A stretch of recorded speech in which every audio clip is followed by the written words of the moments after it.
All right, everyone, welcome to section 7.2. Last section, we introduced rational expressions, and today we're going to be working on multiplication, and division of rational expressions. So let's get started.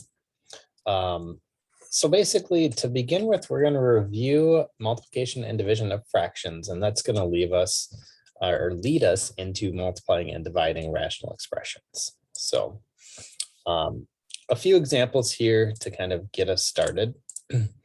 So these, again, are problems that are not going to be on your homework, but again, are just to review what we would do with fractions for multiplying, and then we'll get into multiplying rational expressions. So if I have a problem like 4/9 times 5/7, basically what I'm doing is I'm just basically multiplying straight across. Okay, unless I can simplify anything. Okay, so I just multiply 4 times the 5 and then the 9 and the 7. And that becomes 20 over 63. And I can't really do anything else with it there. There were no common factors here to be able to cancel. So that's just the answer. Now the next one is 15 times 4/5. Now we can also think about 15 as being 15 over 1. So when I rewrite this, I'm going to write it as 15 over 1 times 4/5. And again, what we can do is we can multiply this straight across. So we can do the 15 times the 4 and then the 1 times the 5 to get 60 over 5, which reduces down to 12. Now, one way that I could have done this, okay, is to write this out, or write these each out as basically write them in factored form. So 15 I could write as 3 times 5, and then 4 would be 2 times 2. And then, so basically writing them as a product of primes, and then trying to cancel out. So you can either cancel out diagonally or you can cancel straight up and down. Okay, but I noticed that I have a 5 and a 5 here, so I can cancel those two out. And then what am I left with? I'm just left with the 3 times 2 times 2 on the top, and then over 1, and that would again give us the 12. So either way you want to do it there, that would work. Okay. And then same thing for this last one. Again, you can look to cancel common factors here, or you could just multiply and then try to factor it out. I think it's easier to do it first though. Another way that you can do it that you might have learned was to look at these. Again, I have a 2 and an 8, and I recognize that both of those have a common factor of 2. So I can I don't multiply, but I divide both of those by 2. So basically take a 2 out there of the 2, and that gives us a 1. And then I take out a 2 from 8, and 8 divided by 2 is 4. Okay, so some of you might have learned it that way when you did this back in elementary or middle school. And then we have 1 times 5 left over in the numerator and 7 times 4 left over in the denominator, which gives us 5 over 28. Okay, so there's a number of different ways you can just straight up multiply, kind of like we did in part B, and then kind of divide from there. We can also write them out or write them out as a product of primes and then cancel the prime factors. And then we also could just basically find a common factor in our heads, basically, and then divide that common factor to both of those, and then kind of continue from there. So now when we divide with fractions, we have a rule, and let me just click ahead here a little bit to get some of these up here. But we have a rule of, or I call it, keep it, change it, flip it. Okay, so what does that mean? So that means that when I divide, I'm going to keep the first fraction the same. I'm going to change division to multiplication, and then I'm going to flip the second fraction. Okay. And I also, some people might call this keep, change, flip. So maybe you've heard something like that before. Maybe you heard it as, keep, switch, flip, or whatever, but that's how you divide fractions. So what I'm going to do is I'm going to keep this first fraction and 1/6 divided by 3/5. I'm going to change the division to a multiplication. I'll just use a multiplication dot. And then I'm going to flip flop the numerator and denominator of the second fraction. So it's going to become 5/3 instead of 3/5. And then I just multiply straight across. I notice that top and bottom or diagonally, I don't have any common factors. So 1 times 5 is 5 and 6 times 3 is 18, and that's it. Now, next one for B, I have 6/7 divided by 18. And again, I can write 18 over 1, but when I flip this, it's going to be 1 over 18. So I have 6/7, change division to multiplication, and then flip it. So 18 over 1 becomes 1 over 18. And then now I notice that, I have common factors again here. So I could basically, I could take, oops, I lost my pen. There we go. I can take, a common factor from 6 and 18, which would be 6, and divide both of those. Or again, you could write the 6 out as 2 times 3. You could write 18 out as 2 times, what would that be? Times 3 times 3. And then from there, you can, cancel your product of primes there. And so I can cancel a 2 and a 3. And so that would leave us with a 1 on the top and then a 7 times a 3 on the bottom, which is 1 over 21. And then, and again, right, you could have done kind of that shortcut, right, where you just say, oh, I know that 6 and 18 have a common factor of 6. So 6 divided by 6 is 1, 18 divided by 6 is 3. And then again, you have the 1 and left over on the top, 7 times 3 in the bottom, and you still get the 1 over 21. Either way you do it, I don't really care, whatever you are used to. Now this one is 4/5 divided by 11/15. So again, keep the first fraction, change division to multiplication, flip the second fraction to 15 over 11. And then again, in this case, looking diagonally, again, you can always look up and down too. But looking diagonally, the 5 and the 15 have a common factor of 5. So the 5 becomes a 1, 15 becomes a 3. So I have 4 times 3 left over on top, 1 times 11 left over on the bottom, and that is 12 over 11. Or I can say that that's 1 and 1/11. So now let's get into rational expressions. So none of those previous problems are going to be on your homework. That's just to review what we do when we have fractions. Let's do some examples of problems that'll look similar to your homework. So when I'm multiplying rational expressions, again, I basically, I multiply the numerators and I multiply the denominators, okay? And the only thing that you have to know there is that B and D cannot be 0, right? Because that would make it undefined. But let's go ahead and do some of these examples. So the directions are multiply and simplify to lowest terms. Leave your answers in factored form. So again, in this case, I have 6x over 10 now times 5 over 12x squared.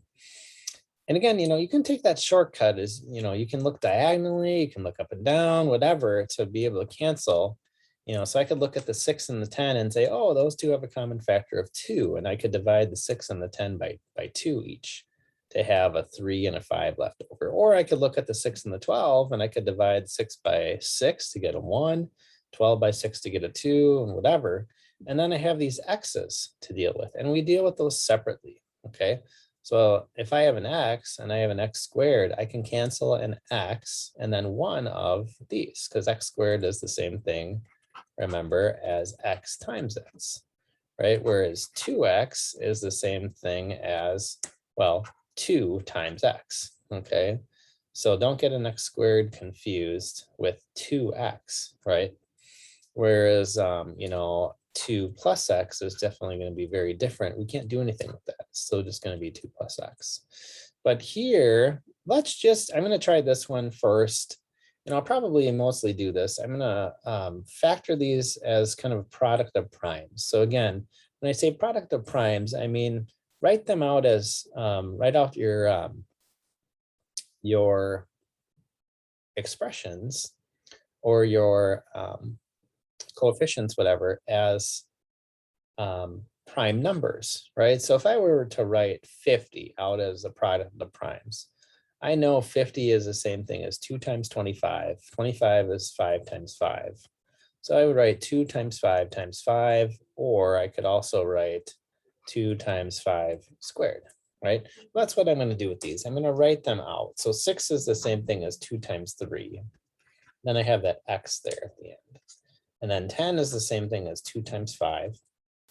5 is already a prime number. The only multiples are 1 in itself. And then 12 is the same thing as 2 times 2 times 3. And x squared is x times x. So now that I have those, I can go ahead and I can start canceling. So I have a 2 here, I have a 2 down here, or I could have canceled one of these 2's. I have a 3 here, and I have a 3 down here, and I have a 5 here and a 5 up there. I also have an x and an x. So what do I have left over? Well, in the numerator, I basically have nothing. But remember, you can always factor a 1 out, as we talked about last section. So I have a 1 on top. And then on the bottom, I have a 2 times a 2 times an x. And that would be 4x. So 1 over 4x. That's the final answer. Now, something like this, where I have the difference here, over here, it was all multiplication, right? I didn't have any addition or subtraction symbols. Here, I throw in the addition and subtraction. And for those, you're going to be looking to kind of factor the expressions out. So you're going to, like we've talked about a lot this semester, kind of doing reverse, not reverse foiling, but the reverse of the, sorry, my computer just buzzed. The reverse of the distributive property. That's what I was trying to think of. Sorry. But you're gonna basically do that for each of those and see what you can factor out and then cancel common factors. Well, just glancing at this from the start, I notice none of these three, the x minus 3, the 2x minus 1, and x plus 4, I can't do anything with those. But the 3x minus 9, I can do the reverse of the distributive property. So I can take out a 3 from both of those. So let's go ahead and try to do that here. So I said we can't do anything with these, the x minus 3 over the 2x minus 1. X plus 4 stays the same, but here I can factor a 3 out of this, right? So I can take out a 3 and I have x minus 3 left over. And then that allows me to cancel these x minus 3's. So even though this one's not in parentheses, it's still, I could still write it in parentheses, right, as a quantity, x minus 3. So this cancels with this. And what do I have left over? I just have the x plus 4 in the numerator. And then I have the 2x minus 1 times the 3 in the denominator. Now you'll probably want to write that as having the 3 out front there. That's the common way to write it. One common mistake I sometimes see is I see people trying to distribute this 3 into the 2x minus 1. That way you're kind of working backwards. You want to leave it in factored form. And your instructions also say that. It says leave answers in factored form. So don't go back in here and distribute the 3. Okay, just leave it out there as a factored 3. Okay, let's try this next one. So this is another multiplication one with rational expressions. Again, we're going to simplify it to lowest terms and leave our answers in factored form. Now, we kind of look at each of these expressions separately, right? We look at the numerator here, x squared minus 16. We look at x squared minus 9. We look at x plus 3. We look at x minus 4. And we see, can we factor any of those? And we notice that the x squared minus 16 is a difference of 2 squares. And you guys should be very comfortable with these by now. It's the last chapter. But that factors in the x plus 4 times x minus 4. If you need a refresher, go back into chapter 6. Relook at some of your notes on factoring. And then the x squared minus 9 is also a difference of two squares that factors in the x plus 3, x minus 3. And then x plus 3 I have on top here. And again, if you want to write that in parentheses to kind of help you out when you're canceling all this, you can do that. And then you can also write the x minus 4 in parentheses if you want as well. And then here we're going to look for common factors. So I have an x plus 3 and an x plus 3. We can cancel those. I have an x minus 4 and an x minus 4. And all that I have left over is an x plus 4 on the top over an x minus 3. Now, some people, let me box that. Some people will want to do this. Okay, they'll get it down to this step, and then they'll want to cancel out an x, cancel out an x. We cannot do that. Okay, we can't do this. Okay, why not? Okay, well, let's just, now I'm just thinking of this example off the top of my head. Let's see if this works. So let's put in a value for x. Okay, let's put in a value of 1. Okay, so we have 1 plus 4 over 1 minus 3. Okay, well, I know that 1 plus 4 is 5. I know that 1 minus 3 is a negative 2. If I were to cancel the ones out in this, okay, what would I have there? I would have 4 over negative 3. Is that the same thing? Are these two the same? No, they're not the same. Okay, so I'm not going to just cancel the x's out. Okay, that does not work. It works when we're multiplying. Okay, it works when we are multiplying, because if I have a 1 times a 4 and then a 1 times a negative 3, okay, what is 1 times 4? Well, that's 4. What is 1 times negative 3? That's negative 3. If I canceled the ones out, yeah, I would still have 4 over negative 3. Okay, so please don't get down to this step and then start canceling x's out or whatever. Okay, if you have addition and subtraction, you need to leave it as such. Okay, leave it in factored form. These are factored expressions. Okay, the x plus 4 and the x minus 3. We can never cancel variables out, or other numbers for that matter, like I showed you with the 1, if you have addition and subtraction in there. Okay. All right, and then I just have a few more examples, and this is just quotients of rational expressions. So again, when we are dividing, and again, the rule is keep it, right? Keep the first fraction, switch the division to multiplication, and, change the division to multiplication, and then flip the second fraction. So C over D becomes D over C. So let's try this out. Okay. Oops. I thought I wrote these down again, but I think I know why I didn't, because we have to change this around. So now I'm gonna rewrite these. I have 3 over x divided by 2x plus 1 all over 6. So I keep the first expression, 3 over x, change division to multiplication, and then flip these guys. So this becomes a 6x over 2x plus 1. And then now again, I can look to cancel common factors. And if it helps you to just kind of write this out, right? I have 3 over x times 6x. Well, what is 6x? It's 2 times 3 times x, and then 2x plus 1.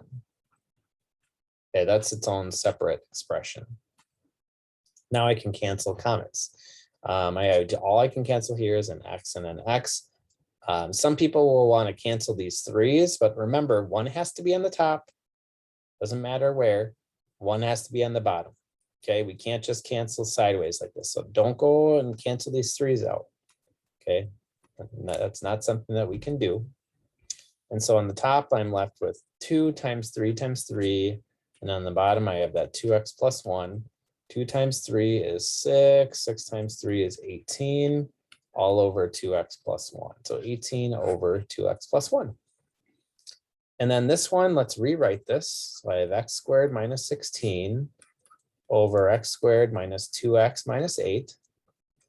I change division to multiplication, so you need to pay attention. to these problems, okay?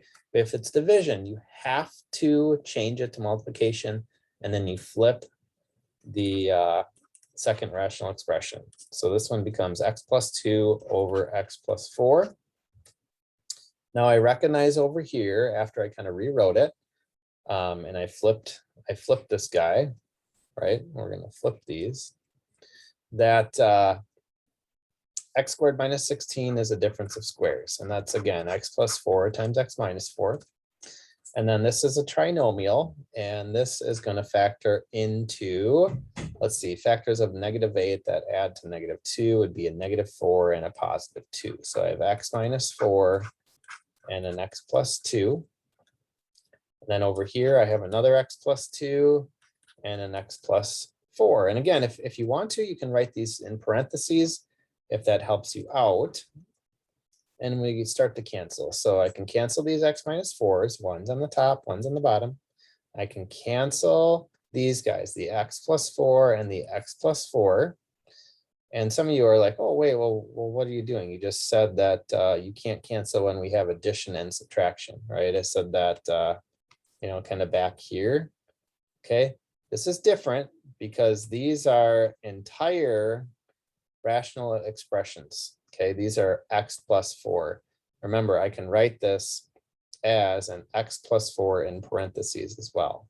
Okay, so I could write this like so. I could write the x plus 2 like so. All right.